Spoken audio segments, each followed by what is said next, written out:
So the contradiction between intellectual bravery, which is, I guess, akin to intellectual freedom,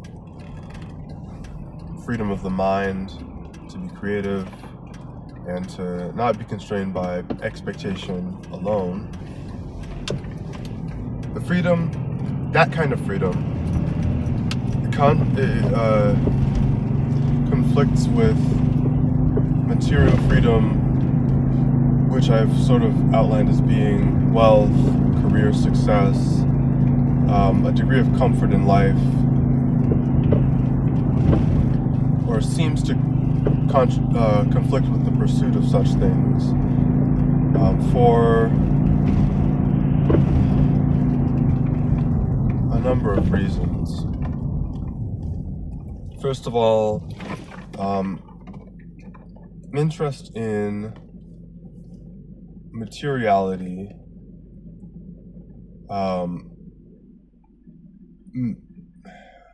or I guess like the need for material things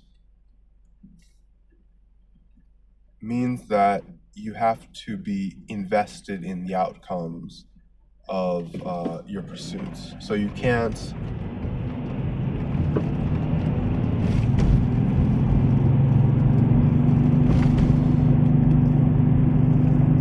well, no, that's not quite right, because obviously even if you're intellectually brave, that means you're willing to accept, or that you're willing to pursue things while keeping in mind the potential to be wrong. Just because you're willing to accept failure, or like it's not the same as accepting failure. Willingness to be wrong, bravery in the face of failure. I suppose it's a belief that you can continue to grow and evolve as ideas come. And so confronting the unknown isn't the same as just accepting that you were wrong. It's evolving. It's knowing that you'll be willing to evolve. But I suppose on some level that also connotes one being not obsessed with an idea.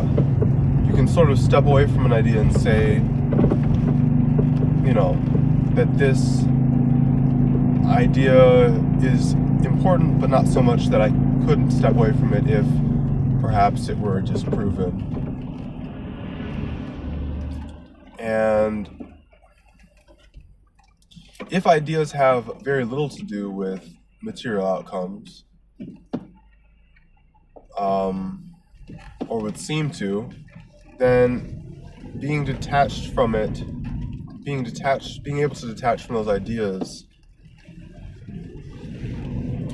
Okay, so I guess like my mind is kind of running amok with this, because bravery isn't detachment either. You know, like that's what I guess I've been thinking, like, well, if you're brave, then that means that you know that you're going to be able to get through it, or that you have confidence that you'll be able to get through it, or you have confidence that you're able, to overcome. But maybe it's actually worse than that. Like, being confident that you'll be able to get through something is one thing, but being willing to confront something without knowing that you'll be able to get through it is another. And the latter represents like an absolute conviction in ideas, and one doesn't, you don't say, well, I'm willing to accept failure. You say, like, I'm willing to, I just don't know. So it's not, bravery isn't the same as being just open to new ideas and like creative and, so bravery, I think, intellectual bravery is the center of intellectual freedom, but it's not the same as just being open to new ideas. It's regardless to the ideas themselves, like what becomes of the ideas you have, what ideas present themselves, you still follow the path that your ideas lead you to. So it's kind of like it's like an abandonment of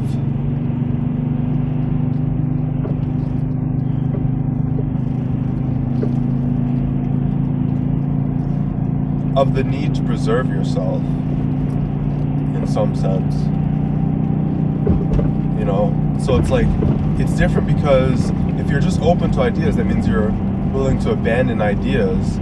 But if you're brave, that means you're able, it's actually the opposite. If you're brave, it's the opposite of being open to new ideas in a sense. Because if you're brave,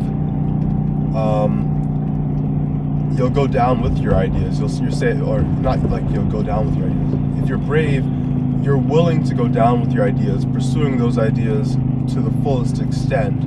But when you're open to new ideas, you will maybe abandon one old idea for a new idea in order to perhaps preserve yourself. And bravery means you don't know whether or not you'll be able to do that, but you still pursue a certain truth in any case.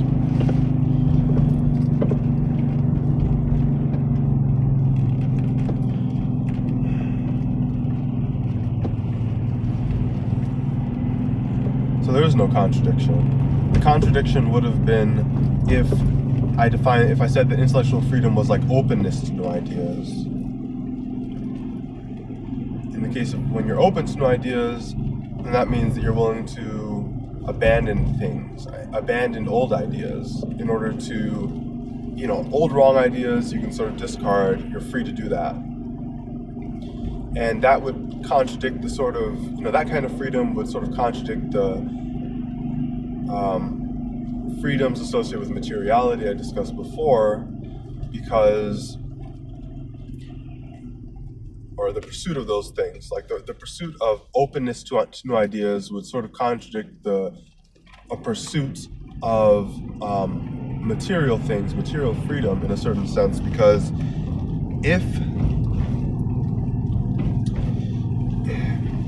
in order to get material success, in order to get all of these different things, you have to be willing to insist on certain ideas that you have about yourself, certain ideas that you have, and certain expected outcomes. You know, you can't simply say on the first failure that I was a failure and therefore maybe I should just accept my place.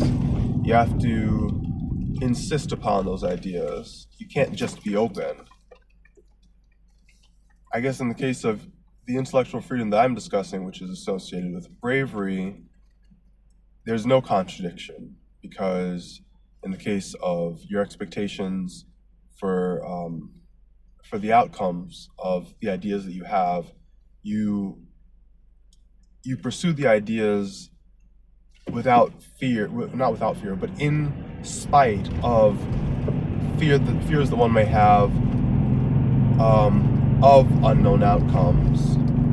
And so you pursue wealth, you pursue your ideas about leadership, or, you know, whatever qualities that you want to have in your career. You pursue those things bravely,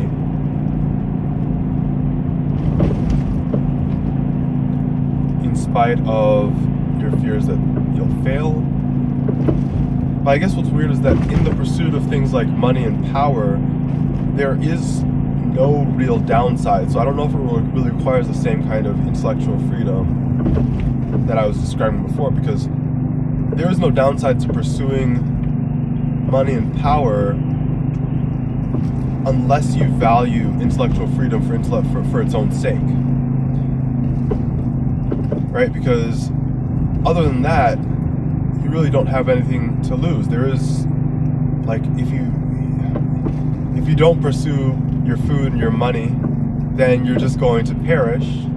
And so then the only way to exist is to pursue those things. So there's no bravery and no intellectual bravery, like, involved in pursuing such things.